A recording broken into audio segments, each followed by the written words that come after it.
So this is not really a review of Black Panther, but more of a plot error correction, as I found many issues with the script. Overall, I thought the movie was good and entertaining upon first leaving the theater, but it's clear that it could have been much better. The framework of the movie was very Black American themed. African Americans were not the only ones sold into slavery. The triangular slave trade was between West Africa, the Caribbean and American colonies, and the European colonial powers. In fact, more enslaved Africans were brought to the Caribbean than in the American colonies, also known as the United States. As someone who grew up in Jamaica, I felt like a Caribbean Black perspective was missing in the movie, and there was only a Black American one. For example, when Killmonger said he'd rather jump ship instead of being enslaved, but Caribbean Black people's history has countless slave revolts. There were the Maroons of Jamaica who formed their own communities in the mountains as soon as that slave ship landed, and of course the Haitian Revolution, where all the slave owners and whites were either killed or kicked off the island. That shows that Caribbean Black people's history went far beyond jumping off the slave ship, committing suicide, as if that's the only way to freedom. The Black American perspective is a true perspective, but not the only one, by virtue of African Caribbean people having a distinct history and Black Americans having a distinct history, but sharing similarities nonetheless. Anyway, also not all of Eric Killmonger's history included jumping from slave ships rather than being enslaved. Part of his history is with the ones that remained in Wakanda, Africa, since he is half Wakandian. He grew up around Black Americans, so he adopted that ideology and that experience, even though that isn't exactly all his history. But we know that since his father was killed, he was deprived of that aspect of himself. Another issue I had with that movie was that they were speaking English, which is the language of the oppressor. It almost made me think Wakanda was colonized by the British, which it would have to be if they're speaking English to each other. They should not even be speaking English to outsiders either, because Wakanda is a developed nation and a technologically advanced nation, so they would have no need to learn English because they don't need anything from other countries. Sure, if there is ever a time where they are communicating with English speakers, then it would make sense that they get a translator or an interpreter, because they're nobility and they could easily get that. I think it's okay if T'Challa speaks some English, because he was in the United States in Civil War. But other than that, none of the characters in the movie should be speaking English at all. We know that Wakanda was not colonized by pale Europeans like the other surrounding African countries. Another scene that I had an issue with was when Everett K. Ross was shot in the spine. T'Challa could have just said, let's take him back to Wakanda and heal his spine and have him back in the United States before he wakes up. As king and protector of Wakanda, his job is to keep outsiders out. Specifically at that moment, Everett K. Ross could tell people that he got shot one day and healed the next, but people don't have to have a reason to believe him, and that was T'Challa's prerogative to keep outsiders out of Wakanda, and that includes Everett K. Ross, who is the white pilot, in case people don't know who that is. Also, another issue I had was T'Challa's sister telling that white pilot, Everett K. Ross, about Wakandan technology just because he was let into Wakanda to be healed from a bullet to the spine. Does not mean she has to tell him about Wakanda. In fact, that white pilot character did not have to be in the movie in the first place. Wakanda having planes like that tells you that they must have had people that knew how to fly it. And so Everett K. Ross did not need to be in the first installment of Black Panther. Maybe they could put him in the second or third installment, but this movie was supposed to show us Wakanda on its own, and I wanted to see T'Challa being independent, and the fact that Everett K. Ross was in the movie just shows that T'Challa or even Wakanda has no independence. In fact, they should have let T'Challa's sister fly the planes and shoot down the Wakandan weapon technology that was in the planes. Also, another thing that I noticed was they could have just put a good guy that had a similar philosophy and ideology to Killmonger, but without all the bloodlust. Where was that character? Why were viewers deprived of an alternative character to Killmonger? Yes, that would have made the movie longer, but the movie was short anyway. And I guess they didn't know what else to do with the character of Black Panther. So, pretty much, they should have just put another character in the movie that had the same ideology as Killmonger, but without all the bloodlust. And Killmonger is different than in the comics, so if they're gonna change his character from the comics, they might as well put in a new character in the Black Panther movie and get it over with. Also, I hear a lot of people on YouTube desperate to have a hero in this movie.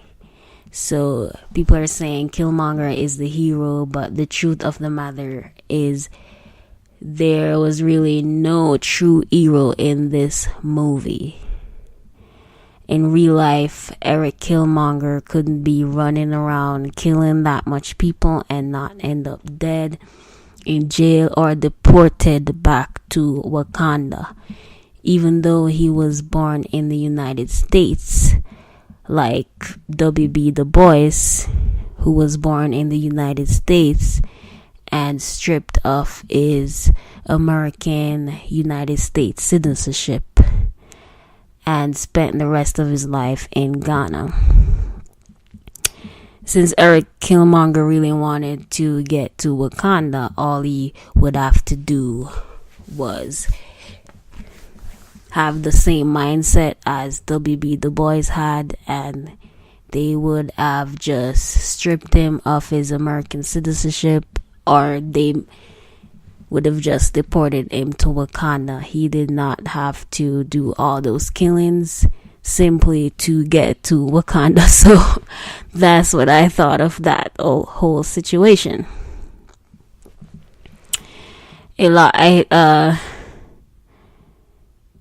Also, everyone knows that Killmonger's dad did not have to draw that gun on T'Challa's dad. But T'Challa's dad did not have to kill his brother. He could have just disarmed him. Since he was the Black Panther, it would have been easy for him to do so. And we know that in Civil War, when that bad guy was going to kill himself, T'Challa stopped him from killing himself with the gun. So that alone tells you that T'Challa's dad could have easily disarmed his brother instead of killing him. So I was really upset about that scene.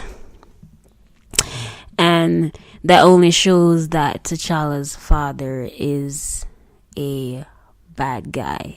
Actually, T'Challa's father might even have been much worse than Killmonger himself. So I agree with T'Challa. His dad did not have to kill his own brother. He could have stopped the bullet if he did pull the trigger, or he could have just disarmed him, whatever the case. I mean, you're the Black Panther. Also, another minor issue I had was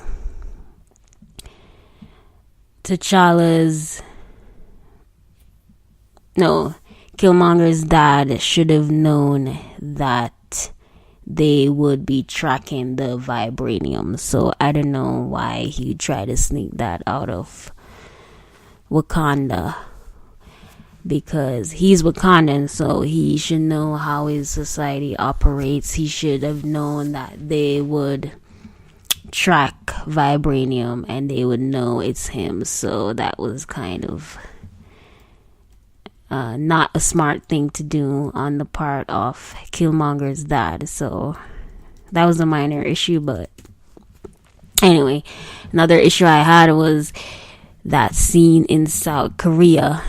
It reminded me of a scene in Rush Hour. Actually, it reminded me of a scene in both Rush Hours, Rush Hours 1 and 2, with Jackie Chan and Chris Tucker. And I thought that scene in South Korea was really out of context, because Nakia is working for nobility as a spy. And so I believe T'Challa was there too in that scene.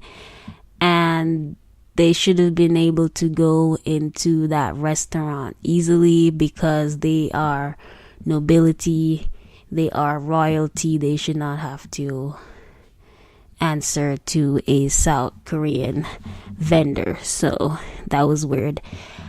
And I don't know, there were so many times in the movie where viewers can easily forget that T'Challa is supposed to be a king, and I thought the writers weren't consistent with that throughout the movie. But one of the things I thoroughly enjoyed about the movie was the black female representation. The women were strong, aggressive, and assertive as needed. They were responsible for making the king who he was, or he is supposed to be.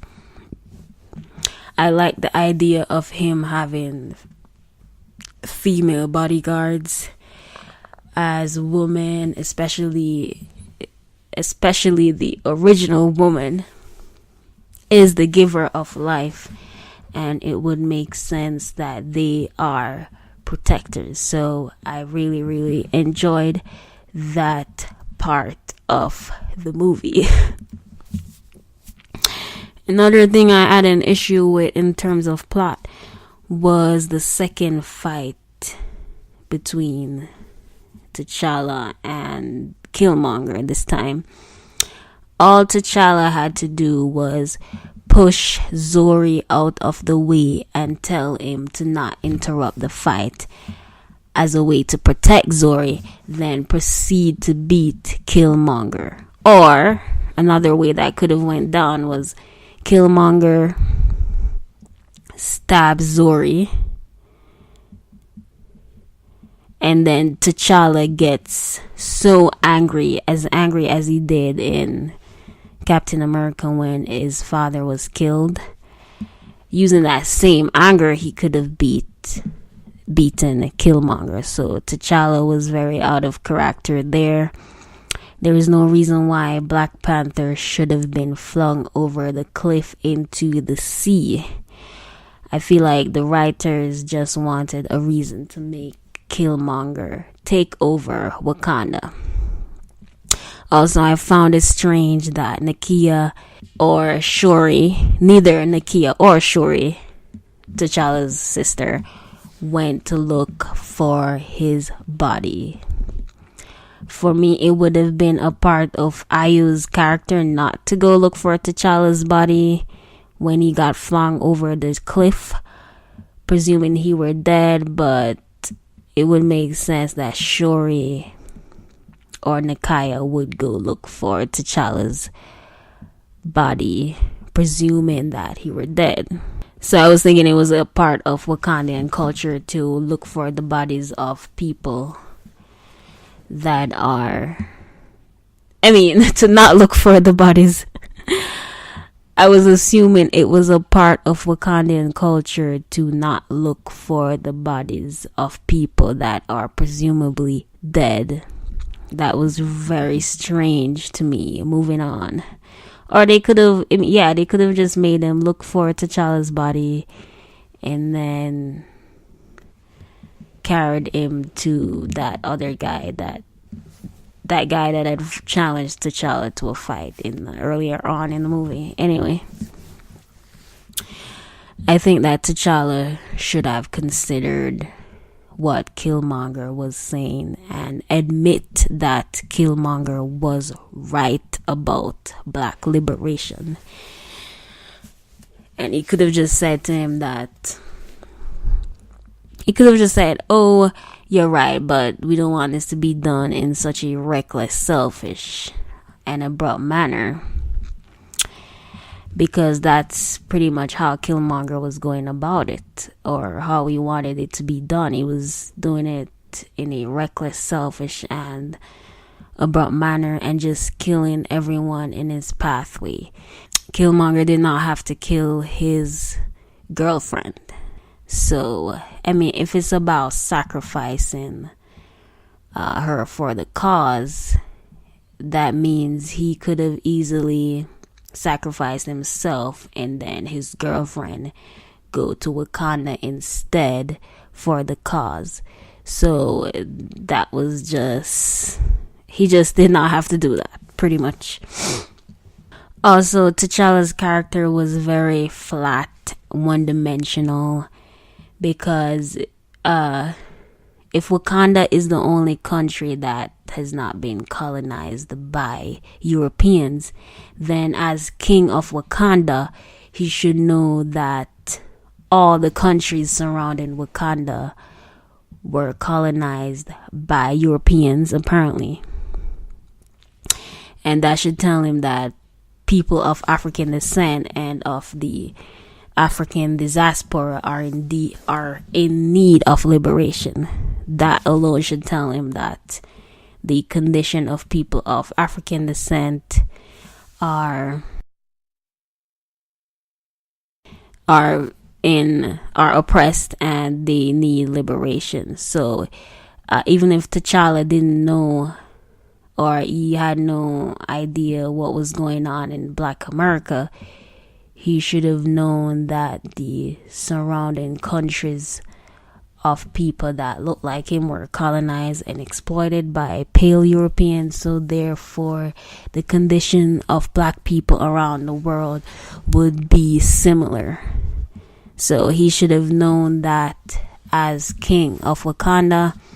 And so T'Challa was very naive And that moment when he said he was just king of Wakanda, I just felt like his character was just flat. Like, he just fell flat, and I just forgot about Black Panther. I wasn't seeing Black Panther as a hero. All my attention was on Killmonger, so I wasn't captivated by T'Challa as I should have been, because this is his movie. The movie is called Black Panther. So Killmonger was there killing people that looked like him, whom he thought was in his way. As original people, blacks were rulers of the earth. I still think we're rulers of the earth, but back then it was more obvious. And when blacks ruled the earth, we did not do it on purpose. It was a natural occurrence as a result of being the first and original people and being on the planet longest. What Killmonger wants has to be done, but it has to be done in a way that is natural as original people being the natural rulers of the earth. So I definitely agree with Killmonger, but I don't agree with all the killings, and I don't agree with all the bloodlust. And also, and I'm just okay.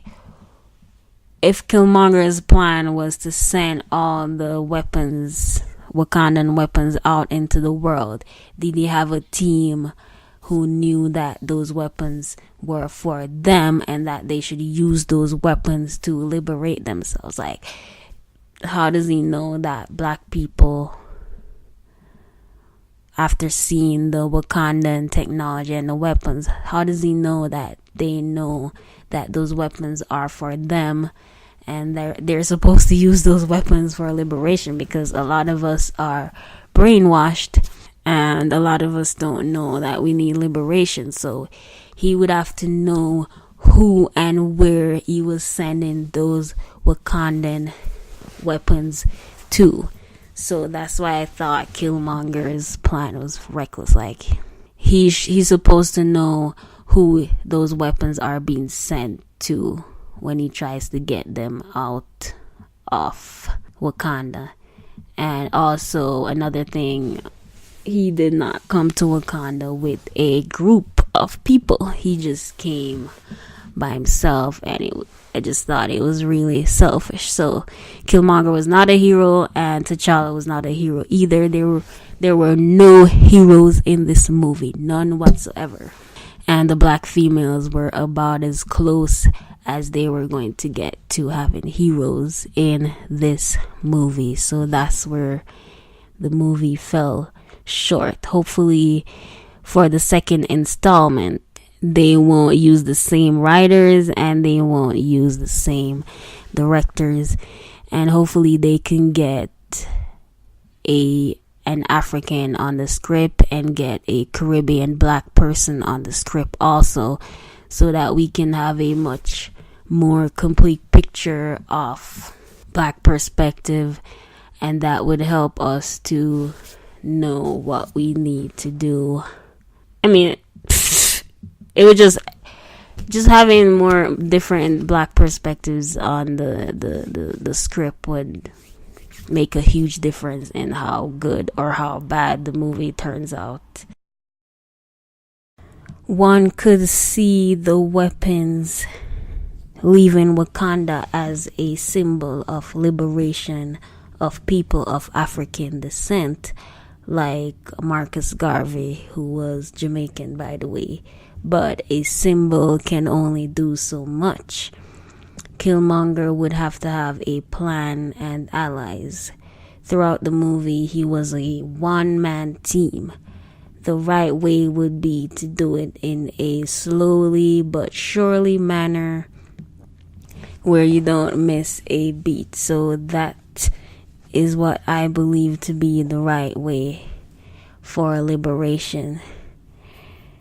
And that's the end of my plot era correction of the Black Panther script. Of course, one of the most powerful scenes in the movie was when Killmonger was in the museum and he told that museum lady, didn't your ancestors take these by force? Didn't your ancestors steal these? And I thought that was so powerful. And the other time when he told her, you were so busy watching me in the museum that you didn't even notice what you were drinking. And I thought that was so symbolic, because with all these mass shootings going on, that pretty much explains why there's so many mass shootings going on. And that's because pale males are not put under the same surveillance that black males are put under. Like, look at that last shooting with Nicholas Cruz. He was able to kill 14 people and actually get out of the school without anyone doing anything to him. And you could be a black male in America and you not doing anything and get shot. So I thought that was what that scene symbolized, that the pales are always watching black people, always having black people on their surveillance, not watching their own and putting their own lives in jeopardy. So I just had to talk about that scene. It was very, very powerful. And that is why I thought that they should have just put another character that shared the same mindset and ideology as Killmonger, and have him work with Killmonger since the beginning of the movie, but have him go in his direction and have Killmonger, go in his direction. So I thought that would have been cool. Thank you for listening. Have a good day.